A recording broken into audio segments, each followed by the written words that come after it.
Claro. Me dolía que Fermín se quisiera ir, ¿no? O que Toil se quisiera dedicar a otras cosas. Si me buscas, me encuentras, no vivo en la tienda, ni espero a que vengas, no más pa' que aprendas. ¿Quién dijo que el rap mexicano no tenía traiciones, egos y cicatrices profundas? Control Machete no fue solo música. Fue rabia, fue calle, fue revolución, hasta que uno de los suyos los dejó atrás. En los 90, este trío regio llegó como una patada en la puerta, mezclando cumbia, protesta y versos afilados como machete.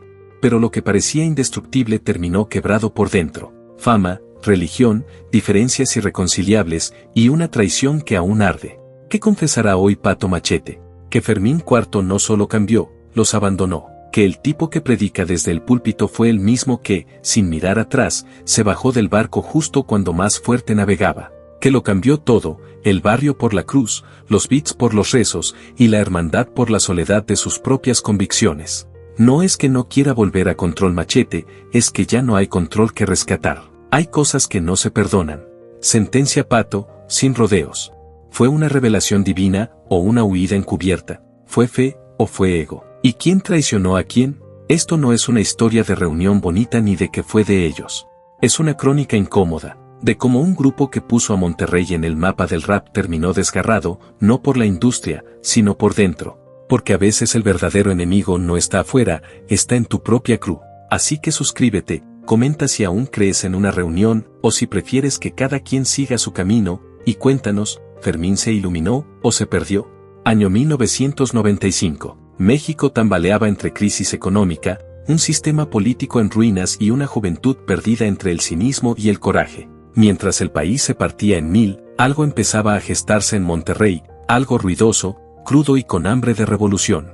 En medio del caos, apareció Toy Selecta, también conocido como DJ Toy, un loco de laboratorio musical con calle, oído y visión. Fue él quien hizo el experimento, unir a dos voces que no estaban hechas para cantar bonito, sino para gritar verdades. Pato Machete, puro barrio, pura garganta. Fermín IV, un rapero que venía de tocar con la prófuga del metate y traía fuego bajo la lengua. Toy lo tenía claro, si estos dos están hartos, si tienen rabia, entonces el rap no va a ser moda, va a ser un machete. Éramos bandas de garage, bandas de barrio, ¿no? Entonces tocábamos donde fuera. No buscaban sonar como el rock anglosajón ni como el pop enlatado que dominaba la radio. Querían contar lo que se vivía en la calle, con acento del norte y con orgullo mexicano. Con un equipo más limitado que un estéreo comprado en el tianguis, se metieron a grabar en un estudio improvisado. Usaban un sampler Roland S550 con apenas 2 megas, sí, 2, que les daba 20 segundos por muestra. Pero como buenos regios necios, le sacaron filo a cada beat. Ahí, entre cables, polvo y cervezas, nació el demo que encendería la mecha. Ese demo, que incluía 2 rolas originales de lo que ya se llamaba Control Machete, llegó a Universal y les voló la cabeza. En una industria saturada de baladas cursis y pop de plástico, aparecieron estos tres con un sonido brutal, honesto, lleno de cultura callejera, con letras que no pedían permiso. Universal dijo, queremos firmarlos. A todos. Y así, sin alfombra roja, sin marketing de influencers, nació oficialmente Control Machete. El nombre lo decía todo, corte, fuerza, advertencia. Esto no era para bailar agarradito, era para sacudirte la conciencia, para romper esquemas, para alzar el puño. Y apenas estaban calentando. El disco Mucho Barato estaba por estallar, y con él, un país entero escucharía, quisiera o no, el grito rasposo que decía, Prendés, Méndez. Todo empezó como una idea lanzada al aire, y si hacemos un proyecto rapero, que le pase por encima a todo. Tras firmar con Universal, Control Machete no tardó en prender fuego en la cabina. Pero ojo, que no todo fue tan rápido ni tan sencillo como parece. Su primer disco, ese que hoy todo mundo conoce como Mucho Barato, traía tanta pólvora sonora que hasta su publicación fue una odisea. Aunque oficialmente se le asigna el año 1996, la verdad es que no vio la luz hasta febrero de 1997. ¿El culpable?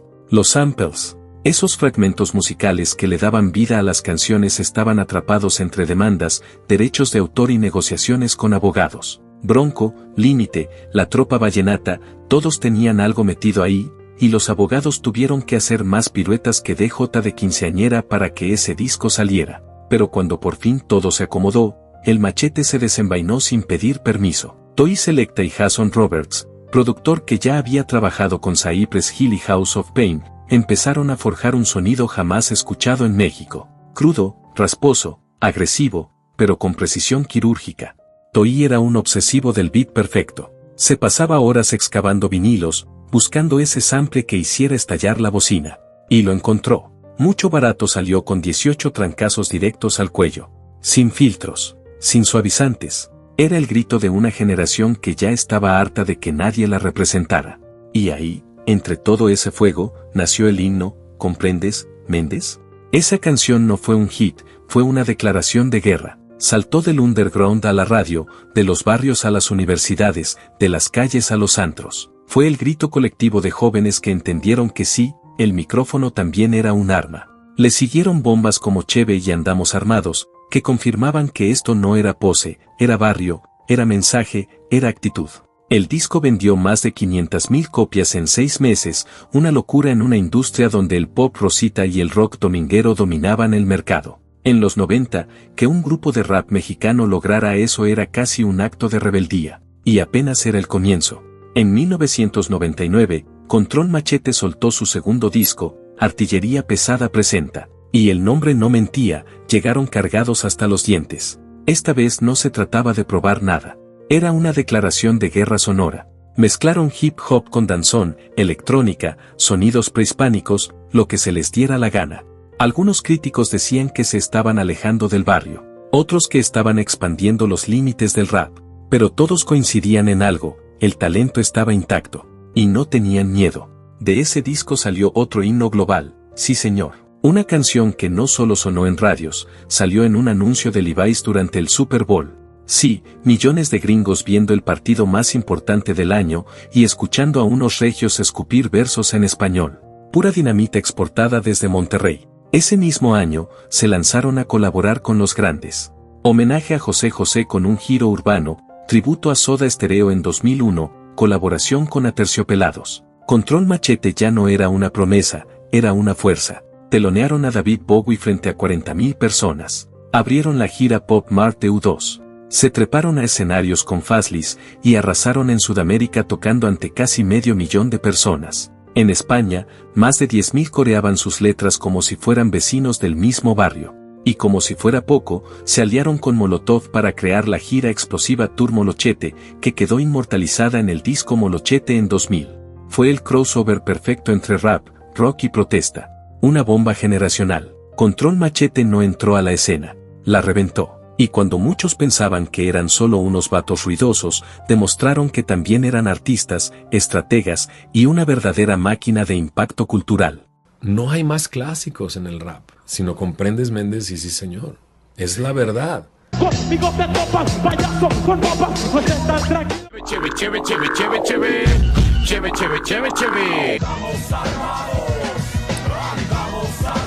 Mientras cruzaban fronteras, de un país a otro, Control Machete no solo hacía ruido en México, estaban revolucionando el rap latinoamericano. Colaborando con Molotov en el proyecto Molochete, ya no eran un fenómeno local. Habían crecido, transformado en un rugido que sacudía Monterrey, Madrid y hasta los rincones más remotos. Pero justo cuando estaban en su mejor momento, cuando las calles vibraban con su música y las radios no podían dejar de sonar mucho barato, algo inesperado ocurrió. La noticia cayó como una bomba, Fermín IV se bajaba del barco.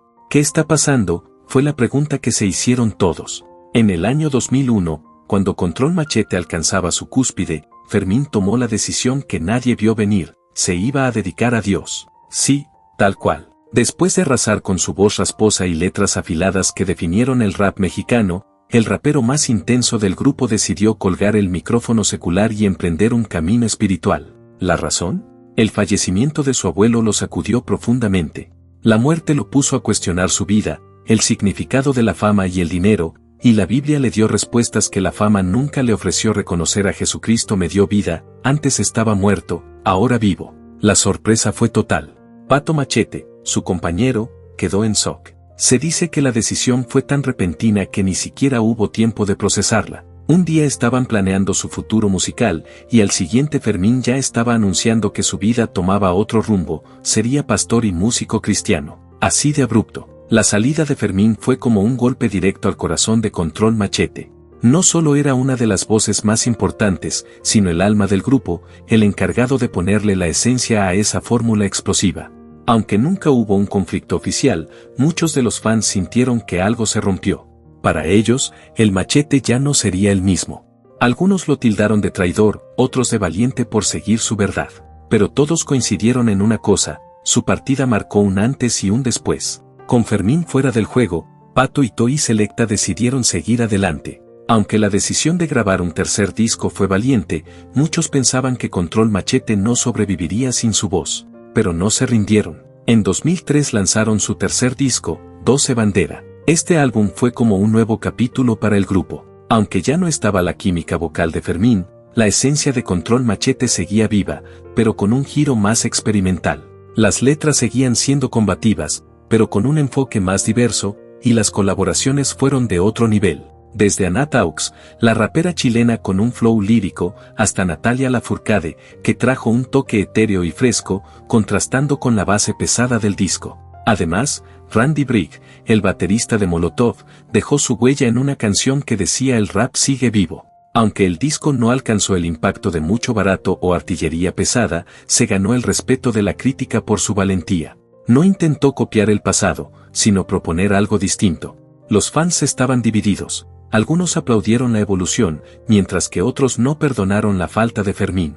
Pero lo que nadie podía negar es que el nombre de Control Machete ya se había convertido en leyenda. Todos pensaban que Control Machete ya había muerto, que con la salida de Fermín, todo se había venido abajo. Pero, ¿quién lo dijo? Porque nadie, al menos oficialmente, firmó el acta de defunción. ¿Se lo inventaron? ¿No? Yo nunca dije que esto se acababa, diría uno de sus miembros tiempo después. Y aunque el disco 12 Bandera fue el último grito del grupo como tal, hubo joyitas escondidas que aún mantienen vivo el mito. En el año 2000, junto a Molotov, lanzaron el mítico Molochete, un bootleg crudo y explosivo que mezclaba lo mejor de ambos mundos, rap y rock sin censura. Era la prueba de que ese crossover no solo funcionaba, prendía fuego.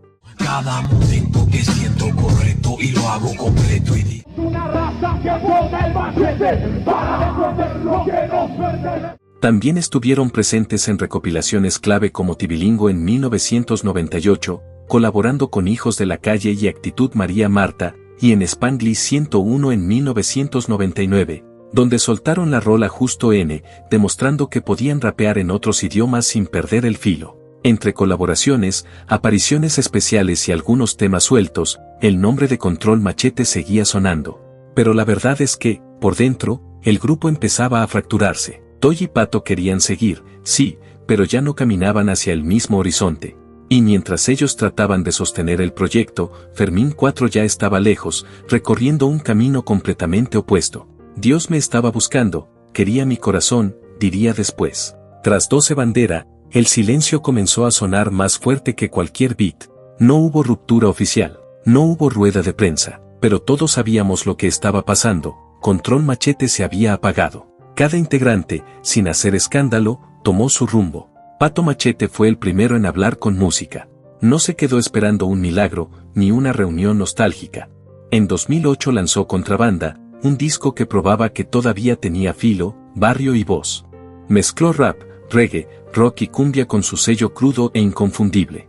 Luego, en 2012, llegó 33, un álbum más introspectivo, pero igual de contestatario. Pato seguía haciendo lo que mejor sabía, decir las cosas sin filtro. Mientras tanto, Toy Selecta se reinventó por completo. Como productor y DJ, lanzó Sonidero Nacional, un proyecto que fusionaba cumbia, electrónica y beats latinos en un cóctel explosivo que lo catapultó como uno de los productores más innovadores del continente. Y no se detuvo, colaboró con artistas de todo tipo y de todos los países. Toy estaba en otro viaje, pero siempre en movimiento. Y luego está Fermín, el más radical, el que hizo el giro más brutal. Tras salir del grupo, no tardó en mostrar su nueva cara. En 2002 lanzó su primer disco como solista, pero esto no era solo otro álbum, era una transformación total. Fermín ya no era el rapero de voz raspada y versos filosos. Ahora era pastor cristiano. En 2006, asumió oficialmente su papel como líder espiritual en la iglesia Semilla de Mostaza, en la Ciudad de México.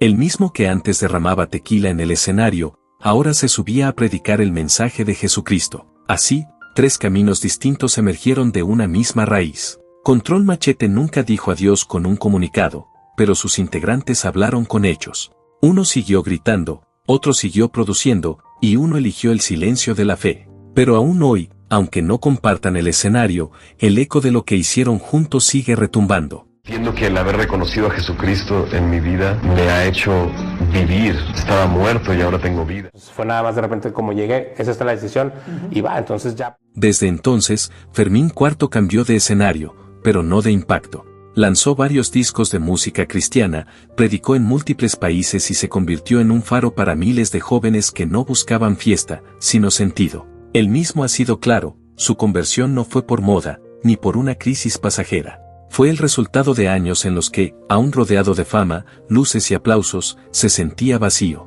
Y en ese vacío, encontró algo más profundo que los gritos del público, una convicción. Hoy, su mensaje no es de rebeldía urbana ni de lucha callejera. Es de fe, esperanza, propósito. Antes rapeaba para que lo escucharan. Ahora canta para que otros encuentren dirección. Sí, hay quienes lo extrañan con gorra y mirada desafiante. Pero también hay quienes lo siguen ahora por la paz que transmite, por esa coherencia entre lo que dice y lo que vive. 3 caminos, 3 estilos, 3 realidades muy distintas, pero todos nacidos del mismo punto, un grupo de regios que se atrevieron a hacer rap cuando nadie les prestaba atención. Durante años, la pregunta se repitió como eco entre fans, medios y artistas, ¿cuándo volverá Control Machete? La respuesta, sin rodeos, siempre fue la misma, no va a pasar. ¿La razón? No es un contrato, no es una cláusula de iglesia, es una decisión de vida.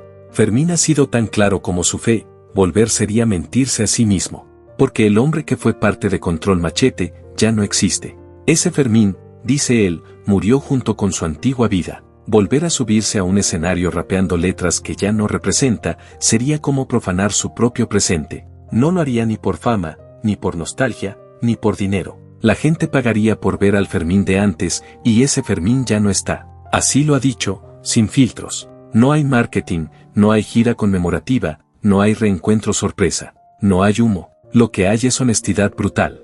Y sin embargo, no hay enemistad. Pato Machete lo ha dicho varias veces, hablamos, le llamo, le invito. Siempre le digo, carnal, súbete aunque sea a una rola. Y la respuesta, casi siempre, es la misma, gracias, carnal, pero no, porque cuando alguien cierra una puerta por convicción, no hay nostalgia que lo haga volver. Y aún así, el respeto queda, la historia queda, y el legado, ese sí, no se va. Se sabe que Fermín Cuarto, en contadas ocasiones, ha subido al escenario para soltar alguna rola de Control Machete, mezclada con sus temas cristianos. Pero son momentos rarísimos, apariciones fantasma, como cometas que cruzan el cielo y desaparecen. Nunca han vuelto los 3 juntos. Y aunque el público no deja de soñar con un reencuentro, la verdad es que ese machete ya no corta con la misma mano. La herida cicatrizó. El pasado, por brillante que haya sido, quedó atrás, al menos para Fermín. Él no mira atrás.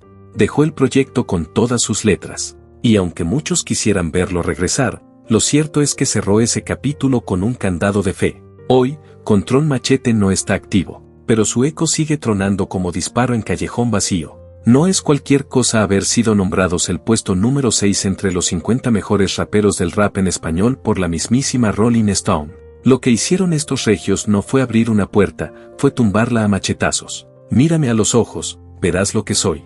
Esa frase no era pose, era manifestó. Y sin ese machete inicial, tal vez no existirían muchos de los nombres que hoy suenan en cada esquina y cada playlist, Alemán, Santa Fe Clan, y hasta fenómenos híbridos como Peso Pluma o Natanael Cano.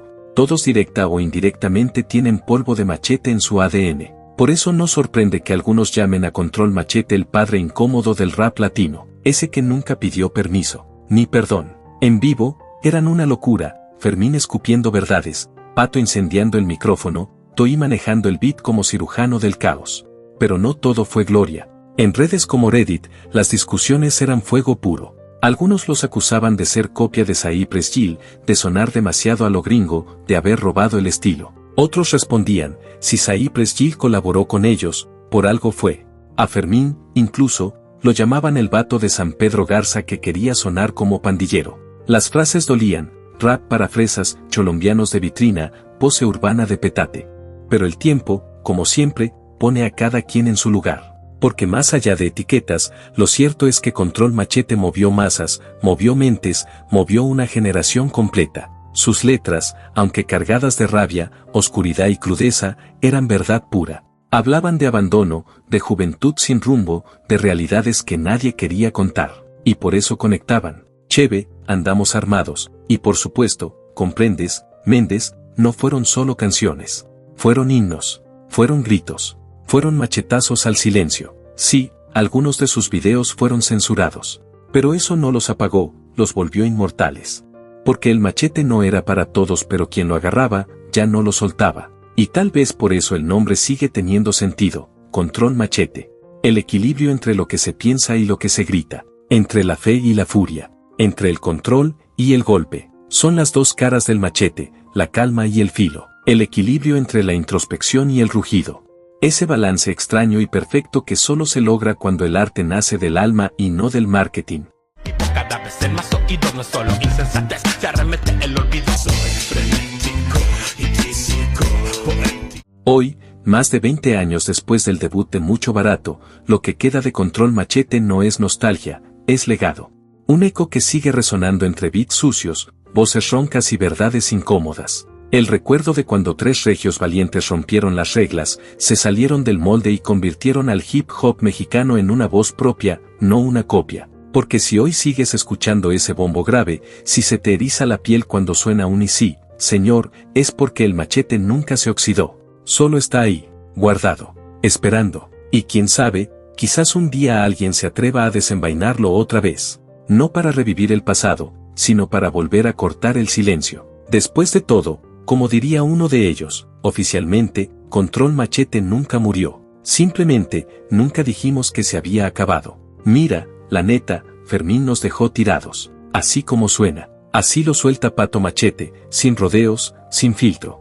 Cuando estábamos en la cima, con todo reventando, se bajó del barco. No avisó, no nos miró a los ojos, no hubo ni una conversación seria. Solo un día decidió que ahora era pastor y que todo lo que hicimos juntos ya no valía. Para Pato, la salida de Fermín no fue una decisión espiritual, fue una traición artística y emocional. No se fue de la música, se fue de nosotros. Nos abandonó. Agarró todo lo que construimos juntos y lo tiró a la basura como si fuera un pecado. Como si decir verdades fuera algo malo. Cuando se le pregunta si aún hay posibilidad de una reunión, la respuesta es tajante: ¿cómo te reúnes con alguien que niega lo que fue? ¿Con alguien que ahora ve su propio pasado como un error? Control Machete fue familia, y él fue el que cerró la puerta con llave y tiró la llave al fuego. Y remata con una frase que retumba como golpe seco: no se trata de religión, se trata de lealtad. Y Fermín no fue leal. Nos traicionó, punto. Si te quedaste picado con todo lo que pasó en Control Machete y las decisiones de Fermín IV, suscríbete al canal, activa la campanita y déjanos tu like, que eso nos ayuda a seguir trayendo historias que cortan como machete. Ahora cuéntanos en los comentarios, ¿tú crees que Fermín fue un traidor o simplemente siguió su verdad? Te leemos, y como siempre, con machete en mano.